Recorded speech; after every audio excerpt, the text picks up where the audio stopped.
The Anderson family reunion was always a showcase of competitive success, held at my uncle's sprawling estate in the Hamptons. This year was no different.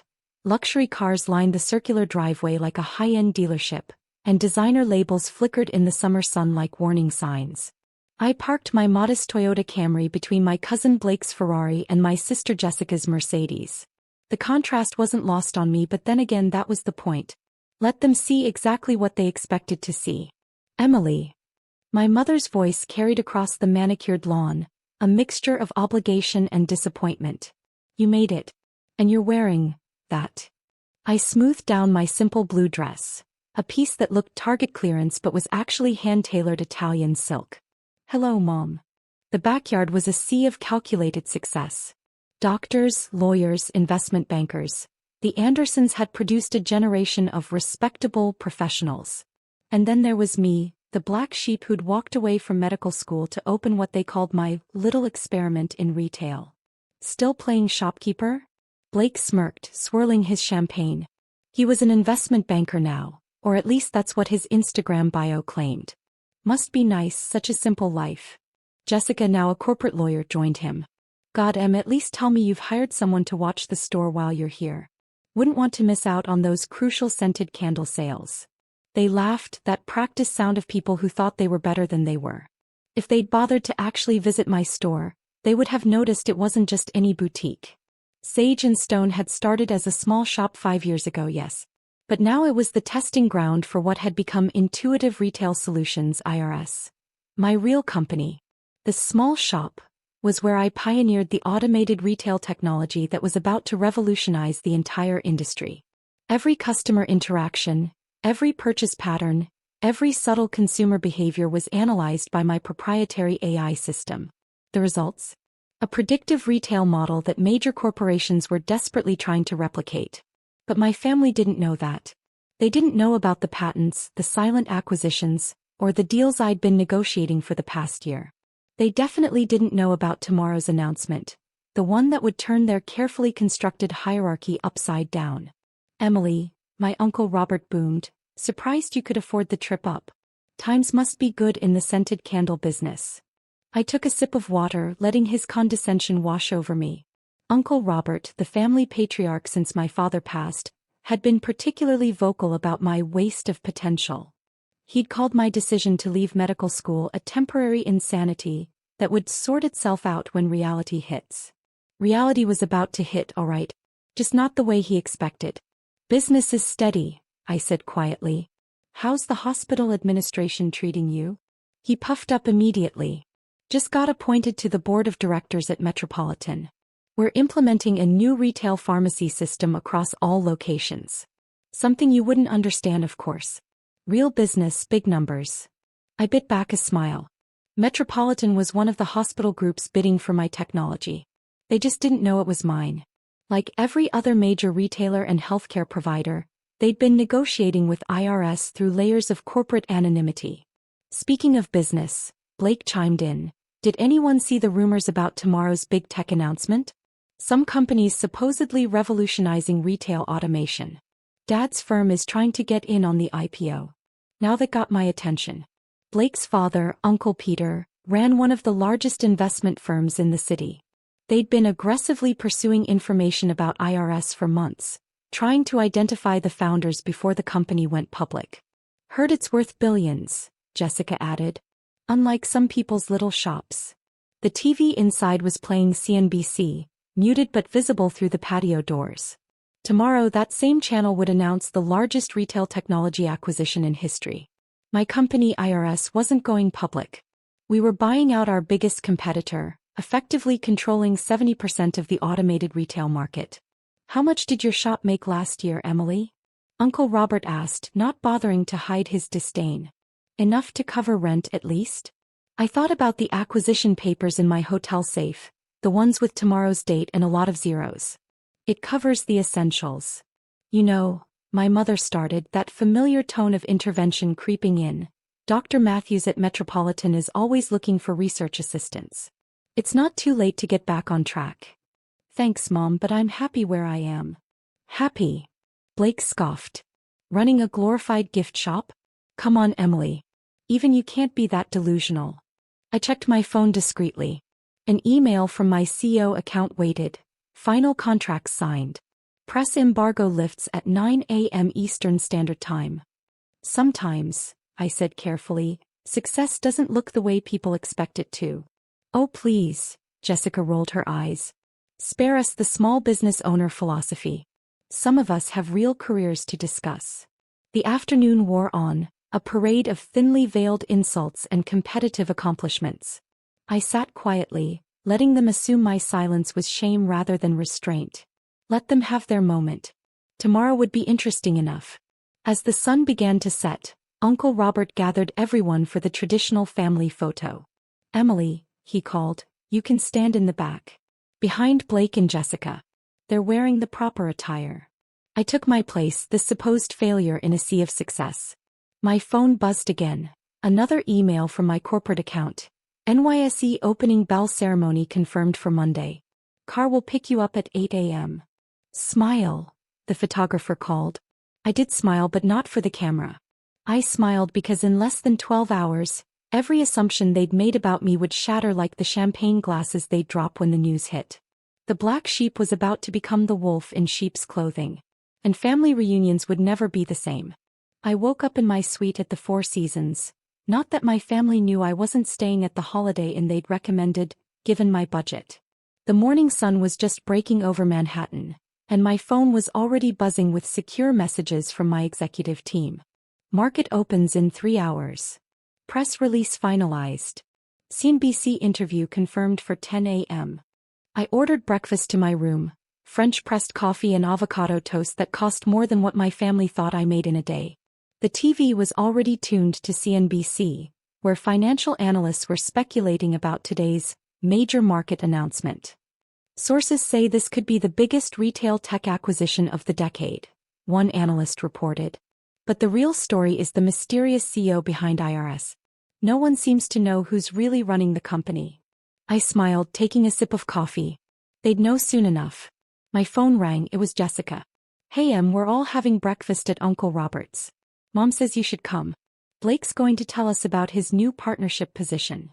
I'll have to pass, I said, watching my company's confidential logo flash across the TV screen. I have a meeting. A meeting? She laughed. What, did someone order too many lavender candles? Something like that. Enjoy breakfast. I hung up just as my actual executive assistant called. Ms. Anderson, your car is ready. The legal team is waiting at the office. I changed into a Chanel suit I'd been saving for today, classic black with subtle power shoulders. No more hidden luxury. No more playing small. The IRS headquarters occupied the top 10 floors of a gleaming tower in downtown Manhattan. As I walked through the lobby, employees nodded respectfully. Here I wasn't the family disappointment. I was the visionary who'd built a retail empire from a single little shop. Everyone's gathered in the main conference room, my CFO Michael reported as we rode the private elevator. Including representatives from tech retail. Tech retail, our biggest competitor, or rather our newest acquisition. Their CEO had fought the takeover for months until he realized we'd already secured majority shareholder support. The conference room was packed with executives, lawyers, and PR teams. On the wall, multiple screens showed various news channels, all waiting for the 9 a.m. announcement. Time check? I asked. 20 minutes to market open, Michael replied. Your family still doesn't know? I shook my head, thinking of them all gathered at Uncle Robert's, probably taking turns critiquing my life choices. They're about to. At exactly 8:55 a.m., my phone started exploding with texts. The first was from Blake. Turn on CNBC now. Someone's buying tech retail. Dad's firm is going crazy trying to figure out who's behind it. Then from Jessica, are you seeing this? Blake says it's a huge deal. And finally from Uncle Robert, watching business news. Shame you never understood real business, Emily. This is what success looks like. I turned to the screens just as CNBC's breaking news alert flashed. Breaking. Intuitive Retail Solutions IRS. To acquire tech retail in historic $2 billion deal. Market stunned by retail tech's biggest merger. The room erupted in controlled excitement. Years of work, of hiding, of building in silence, all leading to this moment. Then came the part I'd been waiting for. And in a surprising revelation, the anchor continued, IRSO Emily Anderson will be ringing the opening bell this morning. Anderson, known for founding the innovative Sage and Stone retail chain, has been secretly building what analysts are calling the most sophisticated retail technology company in the market. My phone went dead silent for exactly 30 seconds. Then it exploded. Jessica, what the actual hell? Blake, this has to be a mistake. A different Emily Anderson. Mom, Emily? Call me right now. Uncle Robert, is this some kind of joke? The messages kept coming, but I had more important things to focus on. The market was opening and I had an empire to run. Ms. Anderson, my PR director called. CNBC is ready for your live interview. I straightened my jacket and faced the camera they'd set up in our office. The red light blinked on and I smiled, not the modest, apologetic smile I'd worn at family gatherings, but the confident smile of a CEO who'd just changed the industry. Ms. Anderson, the interviewer began, you've managed to keep IRS's ownership private until now. Why reveal yourself today? Because success speaks for itself, I replied smoothly. We've built something revolutionary and it's time for the market to know who's behind it. Your background is interesting. You left medical school to open a retail store. Many would see that as stepping down. Was this always the plan? I thought of all the family dinners where they'd questioned that decision. Innovation doesn't always follow the expected path, I said. Sometimes the best view of an industry's future comes from its foundation. Sage and Stone wasn't just a store. It was a laboratory. My phone kept buzzing. Uncle Peter now. My firm has been trying to get a meeting with IRS for months. Why didn't you say anything? I turned it off. They could wait. Because right now, on every financial news channel, in every trading room, and yes, in Uncle Robert's breakfast room, they were all watching me prove them wrong. By noon, my little shop was the talk of Wall Street. IRS stock had surged 40% on the acquisition news, adding another $1 billion to our market cap. My personal net worth, previously hidden through various holding companies, was now public knowledge, splashed across Bloomberg terminals and financial websites. Emily Anderson, the retail revolutionary worth $4.3 billion. I was in my office reviewing integration plans when my assistant interrupted. Ms. Anderson, your family is in the lobby. All of them. Of course they were. How many? I asked, not looking up from my papers. 8. Your mother, sister, both uncles, Blake and some others. They're quite insistent. I checked the time. The market would close in 3 hours and I had a board meeting at 4. Give me 2 minutes, then send them up. I walked to the floor-to-ceiling windows, taking in the view of Manhattan that my office afforded. Behind me, the TV silently played financial news, my face appearing every few minutes alongside headlines about the acquisition. The elevator dinged. Holy shit, I heard Blake whisper as they entered. This is real business. I finished for him, turning around. Please come in. They filed into my office like tourists in a museum, eyes darting from the expensive art to the wall of awards to the multiple screens displaying real-time market data. Emily, my mother started, her voice uncertain. We don't understand. That's been the theme for about 5 years now, hasn't it? I sat down behind my desk, a hand-carved piece that cost more than Blake's Ferrari. Why didn't you tell us? Jessica demanded. All this time you let us think. Let you think what? I cut her off. That I was a failure. That was your assumption, not my deception. Uncle Robert stepped forward, his usual confidence noticeably shaken. But the shop, the small apartment, that old Toyota, were exactly what you expected to see, I said calmly. You never asked about the patents. Never questioned why major retailers suddenly changed their automation systems. Never wondered why your hospital board was so desperate to implement my technology. By God, Uncle Peter breathed. The Metropolitan contract. That was you. I nodded. Along with 50 other major retail and healthcare chains. That little shop you mocked? It was the testing ground for everything we built here. Blake collapsed into one of the guest chairs, looking shell-shocked. Yesterday, when I was talking about the IPO, your firm was trying to get meetings with my company, I finished. I know. We turned them down. Multiple times. But why? My mother asked. Why keep it secret from us? I stood up, walking around to lean against the front of my desk. Because you needed to show me who you really were. All of you.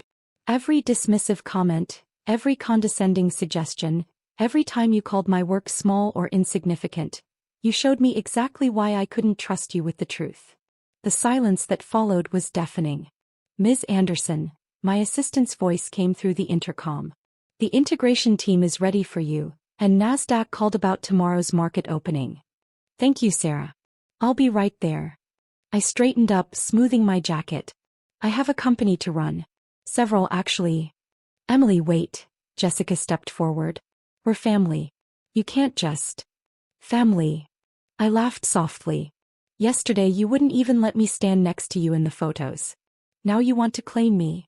We were wrong, Uncle Robert said quietly, probably the first time those words had ever left his mouth. Yes, you were. I picked up a folder from my desk. And now, if you'll excuse me, I have a board meeting. Sarah will show you out. What about Sunday dinners? My mother asked weakly. The family gatherings? I paused at the private elevator doors. I'll still come. But not as the Emily you thought you knew. From now on you get the real me, CEO, innovator, and yes, still that shopkeeper you loved to mock. And what about my firm? Uncle Peter tried. Now that we know who you are, maybe we could work together? I smiled. Your firm's latest valuation is less than what my company made in profit last quarter. But feel free to submit a proposal through proper channels. Like everyone else. The elevator doors opened. Oh, and Blake. I added.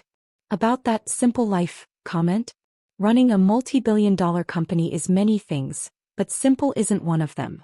Good luck with that partnership position though. I hear middle management can be quite straightforward.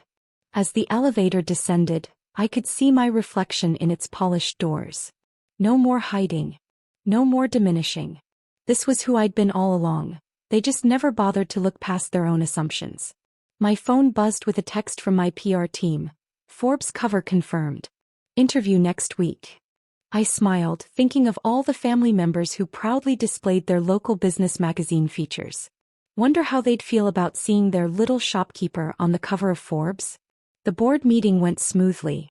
We outlined the integration plan for tech retail, approved 3 new acquisitions, and greenlit the expansion into international markets.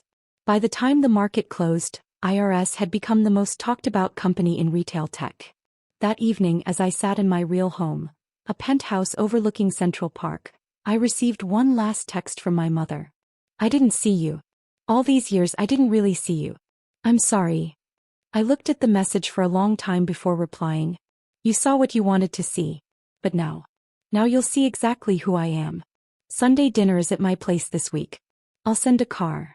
Because sometimes success isn't just about proving others wrong. It's about finally, unapologetically being right. And letting them choke on the reality they never thought possible.